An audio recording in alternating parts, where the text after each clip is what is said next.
하나님 아버지, 오늘 이 찬양의 고백과 같이 우리의 남은 인생 주와 동행하며 주님의 사랑을 전하며 주님의 말씀을 따라 순종하는 저희들 되어지기 원합니다. 주님께서 우리에게 허락하여 주신 그 사랑을 붙들며 때로는 그 말씀에 순종하는 길이 어리석어 보이고 세상의 가치관과 풍조 속에 흔들리지만 그럼에도 믿음으로 주님의 말씀에 순종할 수 있는 겸손한 자녀 되기 원합니다.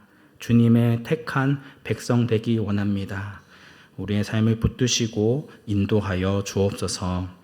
우리의 유일한 소망 되시는 예수님의 이름으로 기도드립니다. 아멘. 우리는 지난 3장 말씀에서 이스라엘 백성들이 요단을 건너는 장면들을 함께 살펴보았습니다. 그런데 오늘 본문에서도 다시 한번 요단을 건너가는 장면이 반복해서 등장합니다. 여호수아서는 30여 년의 세월을 24장의 내용에 압축하여 설명하고 있습니다. 그나마 13장부터 19장까지는 각 지파별로 할당되어진 분배된 땅들에 대해 설명을 하고 있습니다. 이런 작은 부분에서 무려 2장이나 이 요단강을 건너가는 장면에 대해 할애하여 내용을 기록하고 있습니다.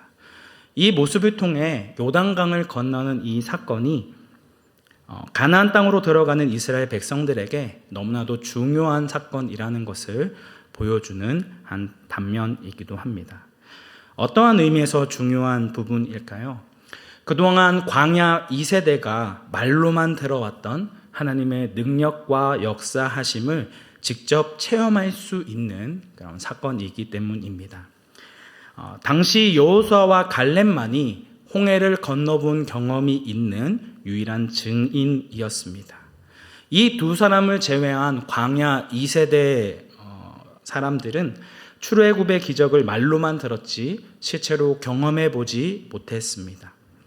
그런데 여호수아의 명령을 따라 가장 먼저 언약궤를 맨 제사장들의 발이 요단강에 이르는 순간 요단강이 마른 땅이 되었고 또 이스라엘 백성들이 그 마른 땅을 건너 길갈에 이르게 됩니다.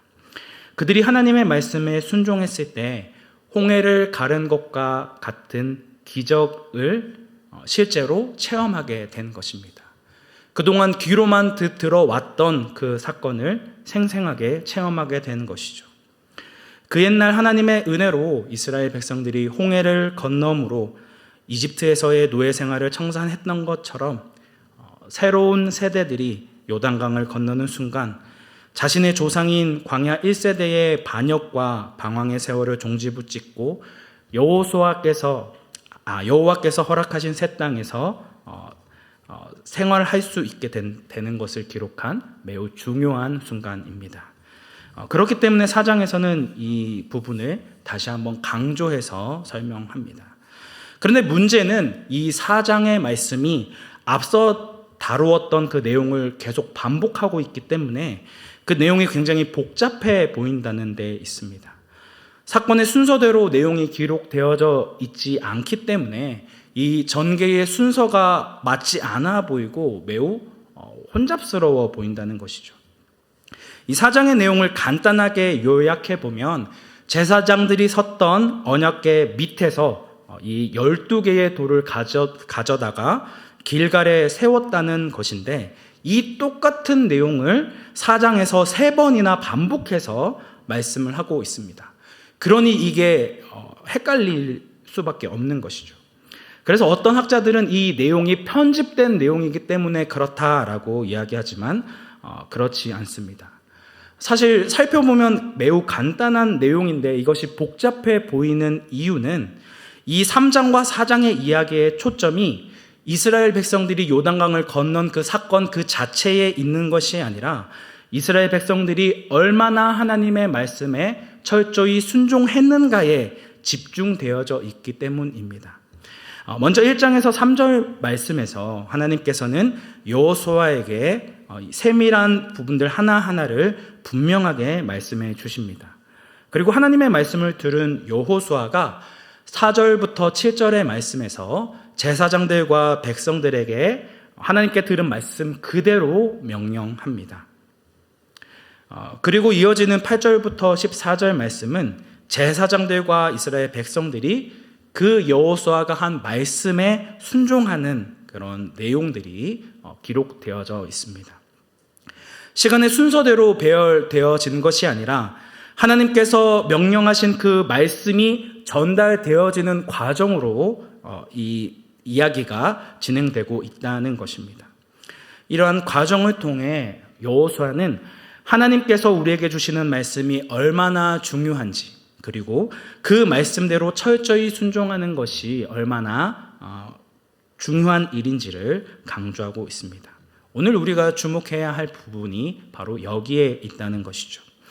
오늘 본문 1절과 2절 말씀을 보면 그 모든 백성이 요단을 건너가기를 마침에 하나님께서 여호수아에게 말씀하셔서 이 이스라엘 12지파에서 한 사람씩 12사람을 선택하라고 말씀하십니다.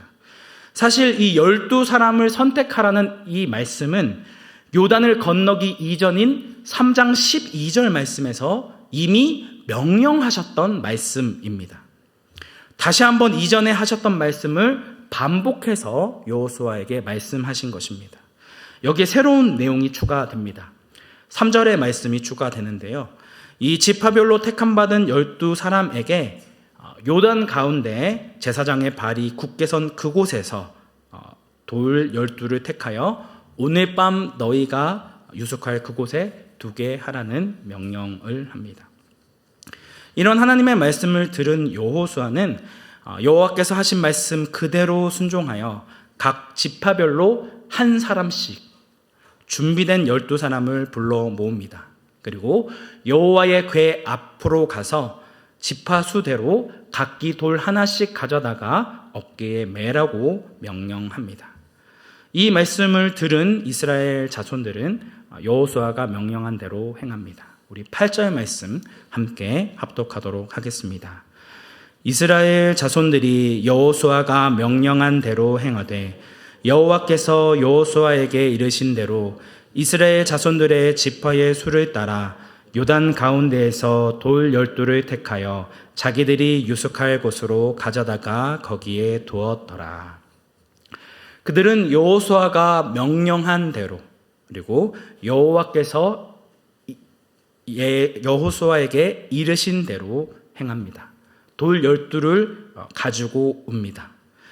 각 지파에서 택함받은 12명이 가져온 12돌은 이스라엘 자손에게 영원히 기념할 표징이 됩니다. 그래서 6절 말씀처럼 자손들이 이 돌들이 무슨 뜻이냐라고 물을 때에 이 아무 의미 없어 보이는 이 돌 무더기가 바로 너희 조상들이 범람하는 요단강을 건너 마른 땅을 밟아 건너게 되었다는 것을 하나님께서 너희 조상들과 함께 하셨던 것처럼 오늘 너희들과도 함께 하신다는 것을 대대로 확인해주고 보여주는 영원한 증거물이 된다는 의미입니다. 세월이 흘러 조상들이 이 요단강을 건넜다는 사실에 대해 확신이 서지 않거든 이곳에 와서 그들이 세운 이 증거의 돌들을 확인해 보라는 것입니다. 하나님께서 이 모든 이적들을 너희에게 행하시고 너희를 붙드신 것처럼 그 은혜를 입은 너희들은 하나님을 잊지 말고 하나님의 말씀대로 순종하라는 것을 보여주는 명확한 교재가 되어진다는 것이죠.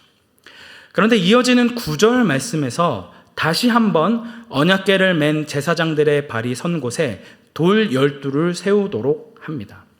사실 이 8절의 말씀, 8절의 명령은 우리가 충분히 이해할 수 있는 말씀입니다. 이는 하나님께서 직접 명령하신 말씀이고 요단 강 바닥에 있는 이 12개의 돌을 그들이 유숙할, 그들이 거주하게 될 길갈에 가져다가 이를 기념하는 것은 상식적인 일이고 이해할 수 있는 말씀입니다. 그런데 여호수아가 명한 이 9절의 말씀은 상식적으로 이해가 되지 않습니다.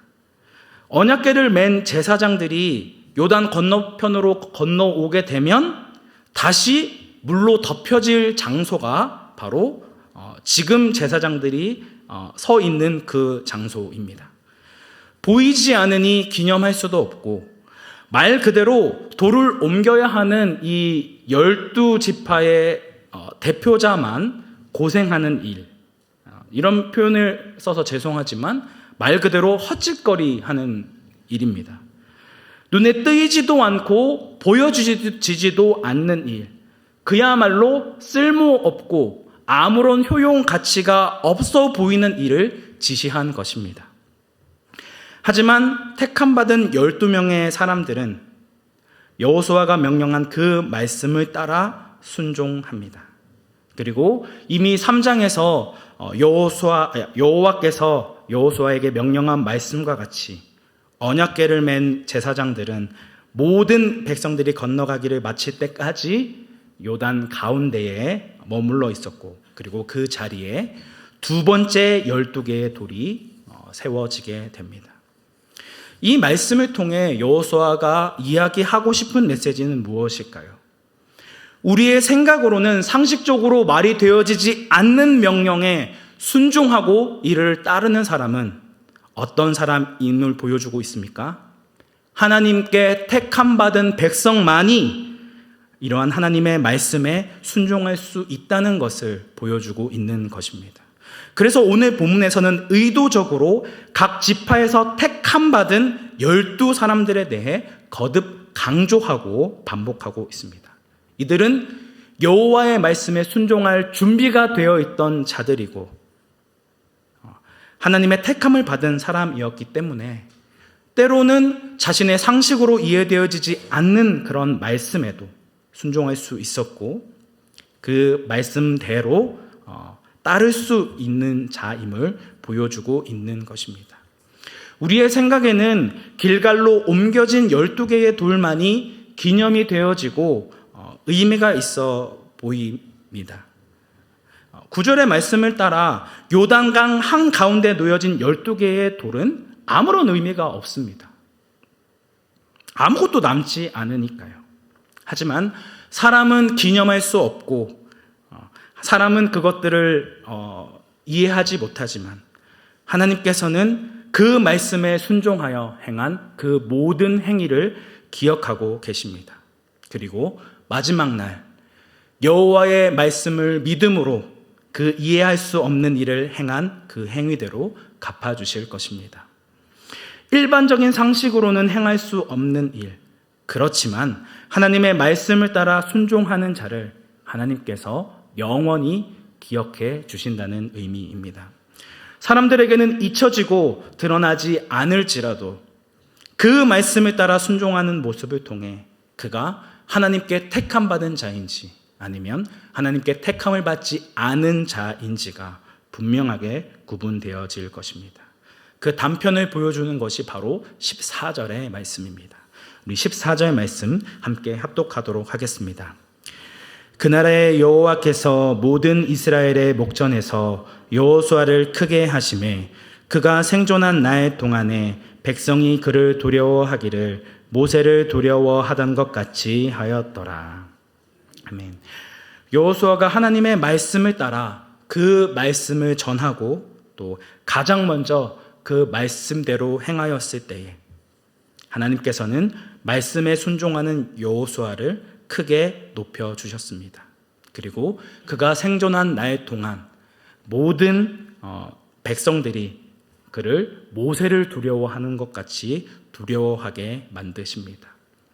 여호수아는 자신의 권위를 높이기 위해서 정치를 했던 것도 아니고 뭔가 의미 있는 행동을 하지 않았습니다. 그가 행한 유일한 행동은 무엇이었습니까? 하나님의 말씀대로 그 말씀을 사람들에게 명령하였고 그 말씀에 온전히 순종했을 뿐입니다.